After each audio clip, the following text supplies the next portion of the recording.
Hi, everybody. We have with us Meenadchi. Meenadchi is a somatic healing practitioner. And why don't you tell us more about your work? Well, hello, my name is Meenadchi. I use she, her pronouns. I teach nonviolent communication with a decolonial and trauma-informed lens. So that's communication coaching.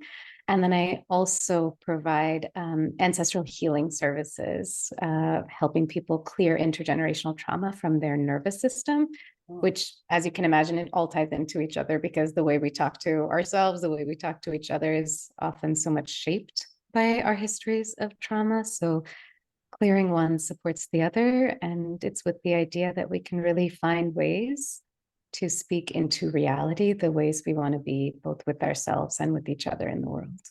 Wow. I realized I skipped saying welcome. I'm so Oh. glad to be here. Hi. Um, so for people who might not know about even the concept of intergenerational trauma, can you share Yeah, what that is? it's really the idea that the negative experiences our ancestors and family members have been through, that information gets wired into our nervous system and it shapes some of the beliefs that we have. It also shapes the way we experience safety. It can shape if you are somebody, I feel like a lot of people have this thing where it's like, I feel super anxious in this context, but there's not necessarily a reason. Like I haven't had like a quote, quote, bad experience that would make me feel anxious about this.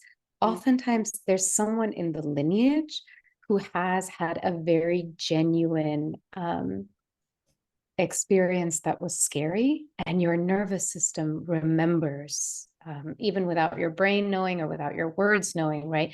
Your nervous system can sense this is a place, a person, a type of context that has hurt us before. And kind of what that history of trauma does is it can make it very difficult for us to actually discern what is true, and also make it hard for us to experience a sense of freedom and choice in the decisions that we are making.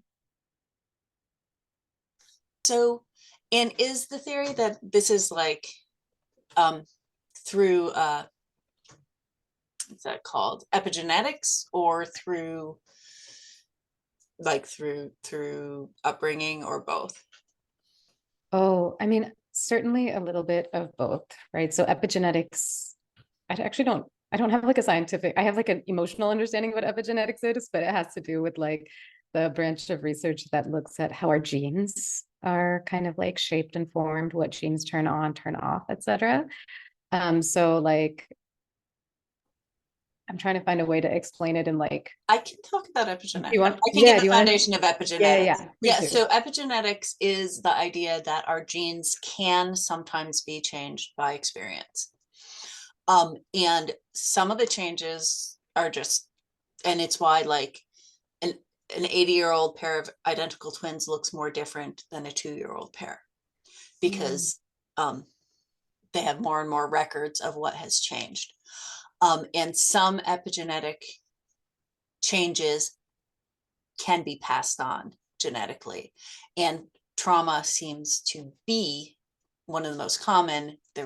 What I know about is like experiments with animals. One, an animal, I don't remember who it was, is exposed to a certain kind of very dangerous spider.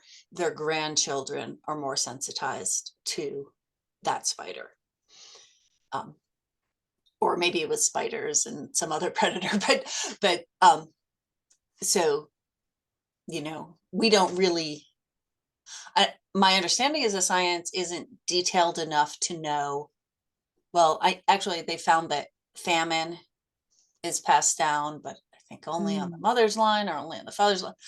um but some of the traumas that we suspect we've inherited from our ancestors, there isn't specific science about, but Yeah. there's sort of general science that indicates that it could be. Yeah. And I think um, there's there's a gap, I think, between what Indigenous communities or communities of the global South have sort of always known without quote, quote proof, and what modern day conventional science can demonstrate. And I think a really specific, concrete example that lives in my brain. I had a client once who was terrified of taking showers, just so heart-stoppingly terrified of getting in the shower. And she was Jewish. And like it just made such very clear sense where that anxiety, that terror was coming from. And of course, it's quote, quote, completely illogical because she in her lifetime had never experienced anything. So it was really kind of like this challenge of like understanding, please make this make sense. And it's kind of like, it's not you. You are carrying, your body is carrying memories from the bodies that you have come from. And so to answer that question, like that's an example of epigenetics. And then on the flip side, we can all, I'm sure, relate to family patterns where, it's like you look at your partners, you look at your work environments, and then you realize like you have constantly been overextending yourself, or you have constantly been kind of like in loops of relationships that like women in your lineage have been doing forever. And for what? So like there's like the learned behavior of patterns we carry on, and then there's the stuff that's just in our bodies. Fascinating. Great. And so, and how have you, I know you provide these services to individuals, and I also know you have a commitment to social change. So how do those come together? Oh, I mean, I think the more we clear our intergenerational trauma, the easier it is for us to show up for each other with like care and also really like the quality of possibility, so that we're not moving from scarcity or fear or histories of I don't have enough and the world is going to hurt me, but we're really able to move into imagination, creativity. And the underlying thing of my work, I think, is being able to move with a sense of choice in how we are with each other. I think about violence always emerges from the sense that there is no choice. Whether there actually is a choice or not is not the question on the table. It's whether a person or a collective of people feel like there is a choice or not. And when we don't feel like we have a choice, is the times when violent behavior is most likely to emerge. Mm. Which brings us to the current topic of the disaster in Gaza. Right? Yeah. I had a conversation with a progressive but Zionist rabbi neighbor friend, and he said, after October 7th, I had it that Israel had no choice but to respond with war. Mm. Um, and the conversation went on to, somebody pointed out to him, we always have choice. And I said, there's also more than one way to do war. Mm-hmm. But yeah, people also, my mom always used to say, people spank children when they don't know what else to do. Mm. Mm-hmm. Yeah, I think, in the context of what is happening now, there are, I think, two sticking points that like kind of like live with me. One is the idea that this emerged from October 7th, which it didn't. It emerged, it emerged from the fact that in 1948, in order for the state of Israel to be formed, Palestinians had to be removed from their homes and given no place to really be. And then it's this piece around, one of the things about healing trauma is being able to have a shared reality. And if we have too different of a reality, like if it is your reality that it is one thing to say, we need a space of safety, or we need safety to exist worldwide for Jewish folks. It's another thing to say we need this state to exist, and we are proud of the way this state was formed. And that's the place that I think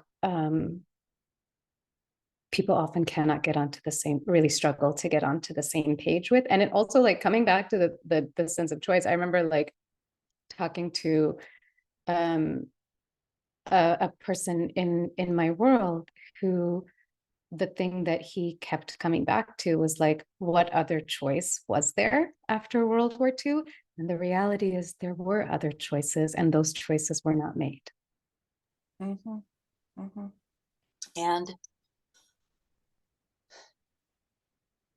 And there were multiple opportunities to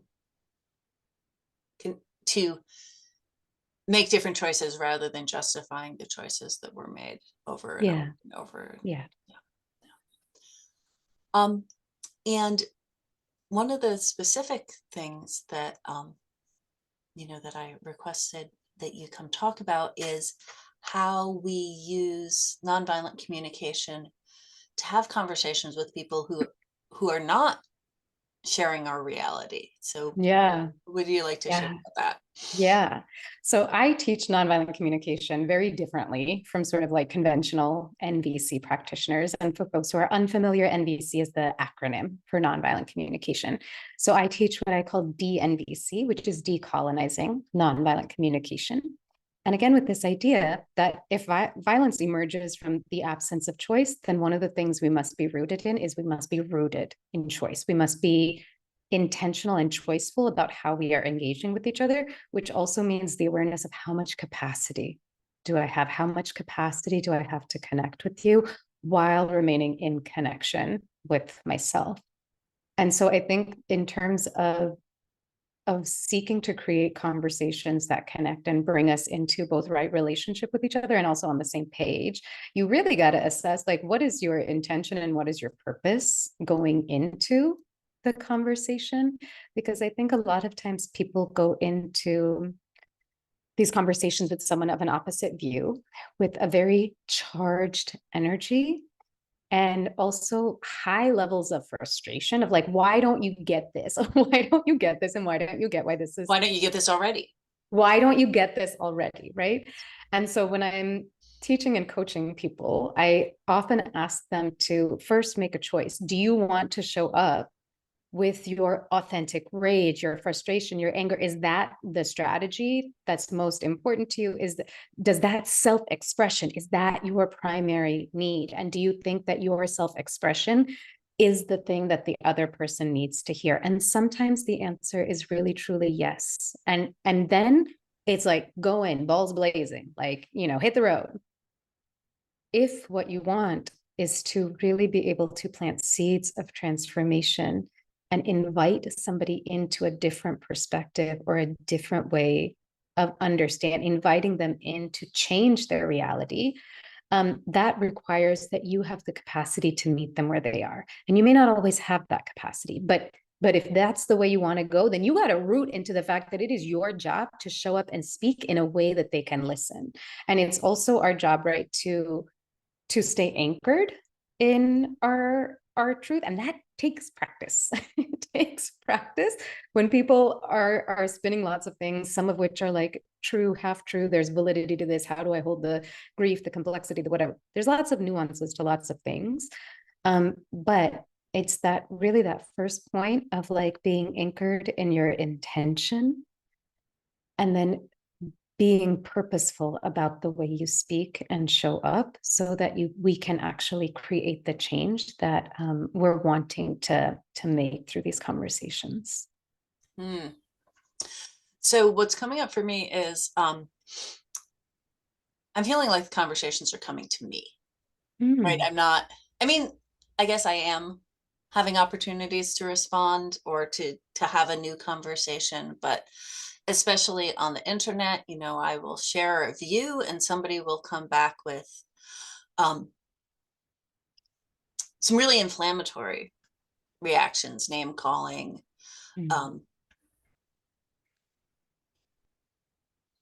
uh, like extreme heartless framing, accusations. Um, and then, so, right, there's layers. There's like, how do I recover from that? Yeah. and how do I value connection enough to care about where the other person is coming from, which I don't know. I know it just sounds like a mindset, but it feels like a process to shift into that. And then I guess coming from curiosity. Um, Mm. I think there's a question, but how, what do you provide for people to, to have that resilience for the Mm. conversations that we might be like just falling into. I mean, Yeah. somebody like a couple days ago, somebody joined my private Facebook group just to call me an anti-Semitic Oh, fascist. And fortunately, um, my Facebook group is small and everybody knows who I am. I mean, knows what I yeah. stand for, I should say. Yeah. So there was nobody, but it was alarming. Um, Yeah. and then, conversations with Zionist family members Yeah. are actually quite a bit more painful. Yeah. I think it is alarming and I think it is scary. And especially the way social media is structured, it's very easy to dehumanize people very quickly. And so I would encourage people as much as possible to use discernment about how you are engaging with folks on social media versus how you're engaging with people in real life who know you deeply, who know you well, or like with whom there's the space to be in conversation. I think with some of what you're describing, like the just all of that shit show trolling, right? That's not actually invested in dialogue or conversation. Use the block button, get off social media, like genuinely, please protect yourself. And always remember that we don't have to do everything. And also, we cannot do everything, right? Like, if I think about somebody who is hyper Zionist, it is unlikely that I will be able to plant real seeds for change versus someone who is Jewish, versus someone who is Jewish and was formerly Zionist, versus someone who is Jewish, was formerly Zionist, and grew up with that person. You know, those bridges of connection are really necessary to be able to help us make these shifts and changes. So part of the work is also discerning, like, where are we in that bridge fellowship? Right. And if we are too far apart, if it is too taxing for my nervous system, I cannot invest in this and stay safely connected to myself. I cannot hold the trauma that you are dumping on me. It is okay to pull back from because it is counterproductive to stay exhausted and depleted in those kinds of, I think, really hurtful and harmful interactions. Mm, yeah. Yeah, I have lots to say, and I'm also thinking about the time. So what, um, like let's see, I'm I'm pretty versed in nonviolent communication, which does not mean that the people in the audience are. And even when I do trainings on dialogue across political difference with people who are versed in nonviolent communication, it's not intuitive, right? Mm. Yeah. Um, is there like an activity or prompts, or like like where would you have somebody Yeah. start? Yeah. I mean, a really simple place, like tangible place. I have a workbook so people can just snag that and like be in practice around the exercises. When I'm teaching, I always teach people first to begin developing a relationship with your body so that you can feel your body's stress signals. You can feel the anxiety, the overwhelm, etc. Um, because the times when we blow up or like, or the opposite, right? When we're not speaking our needs into the world, when we're not being clear about what it is that we want, our body is going to give us a information about what's going on with us before our brains can connect those dots.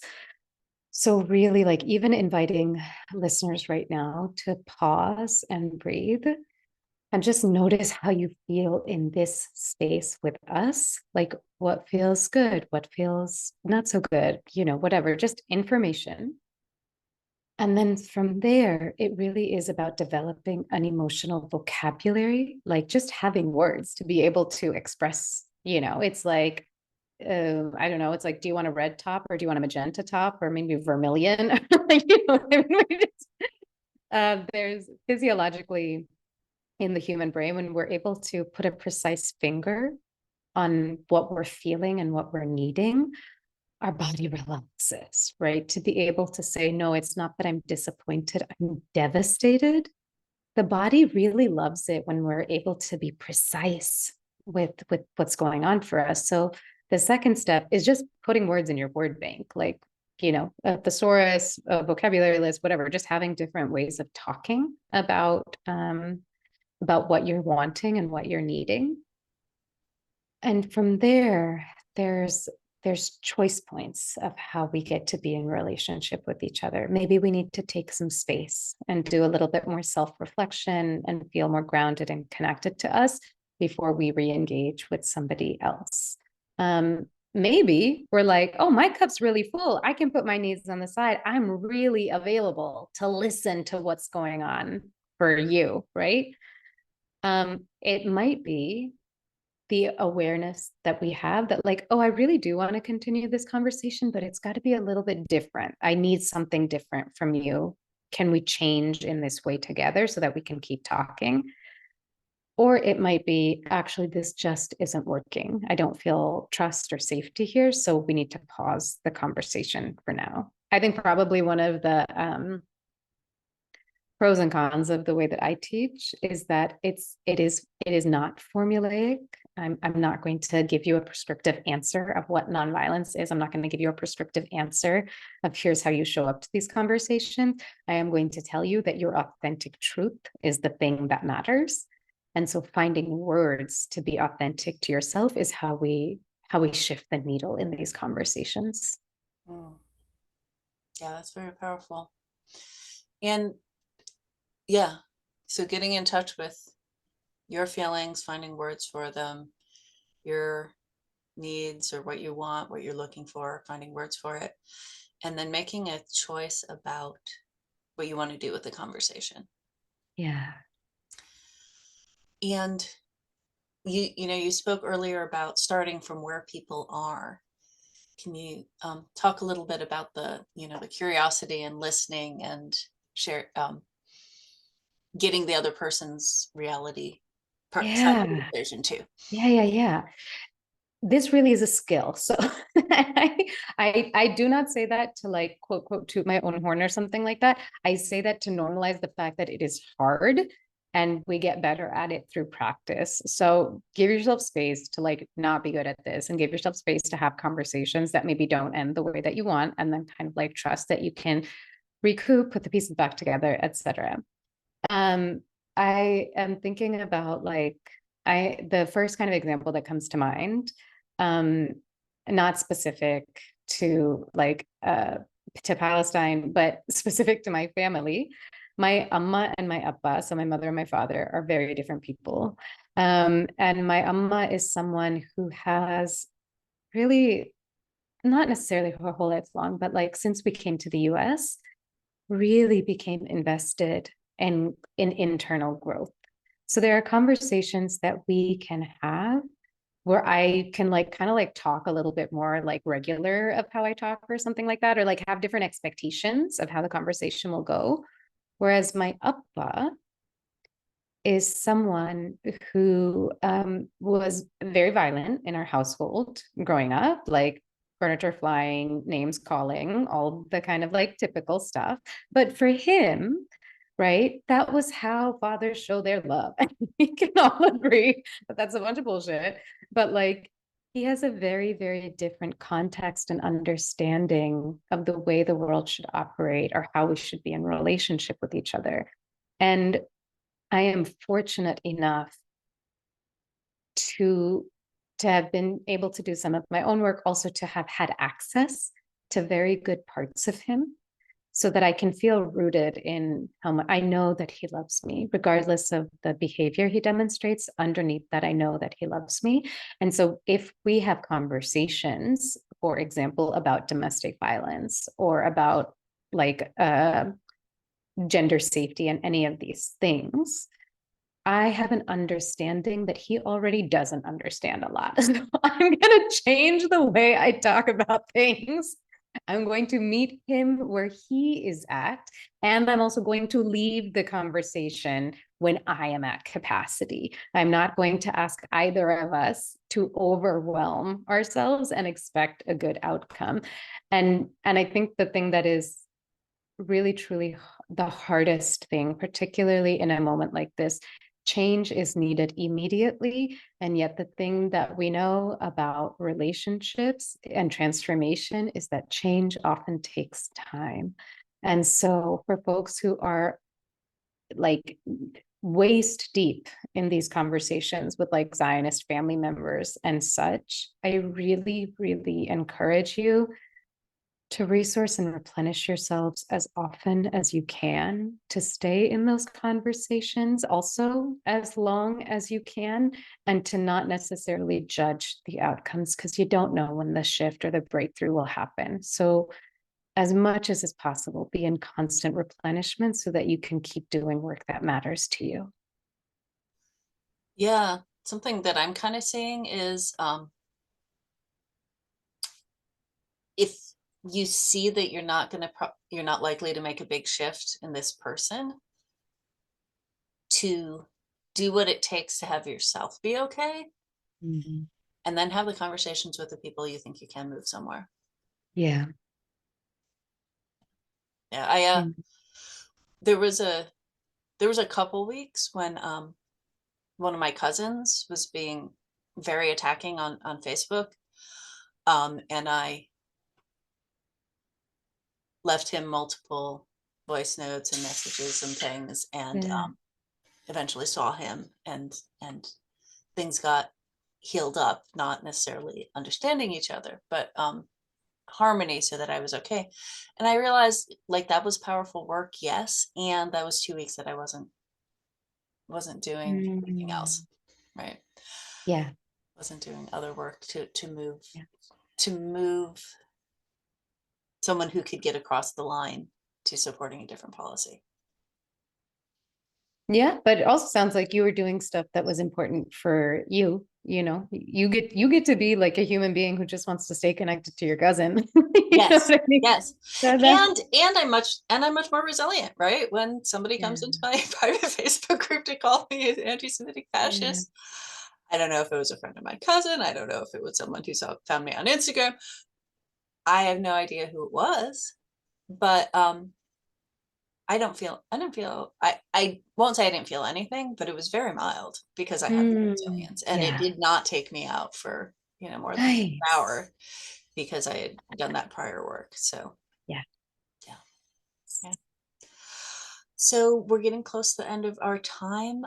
Tell people about the free gift that you are offering. Yeah. So one of the gifts that I have is an activity that will help you release baggage, ancestral intergenerational trauma that you didn't even know you were carrying. So you can just snag that. And the thing that I love about the work is whenever I work with people around ancestral trauma, usually one of the things they say is, I didn't realize I was holding all of that. And it feels so nice to feel like you can let it go. And it feels so nice also to feel like your ancestors actually want you to let it go. So that's the free gift that I have on deck for folks. And what I'll also say is that it's okay if you don't know who your ancestors are, or if you're estranged from your family. You get to decide who those people are to you. And I promise you that the work will still be effective. Your nervous system will still release things because you are part of this world. And so you are part of our shared ancestry. Hmm. I got that. Thank you. Interesting. Well, it's really been lovely to spend this time with you, Meenadchi. A lot of Yeah. um, wonderful tools and thoughts, and frankly, I feel more hopeful. Right? I'm so I don't know glad. that we Yeah. we didn't even talk about hope, but um, it's what I'm leaving with. Yeah. Thank you so much. Thank you. Is it okay? Okay. Is it okay if I share where people can find me and all the other places? Sure. Yeah. So if there's questions that you have, you can find me on Instagram, or you can find me on my website, meenadchi.com, or IG at with.meenadchi. I don't think we heard, or I didn't hear your Instagram handle very well. Say it again. With.meenadchi. So like with me. Great. Yeah. Great. Thank you so Thank much. you. It's been so lovely.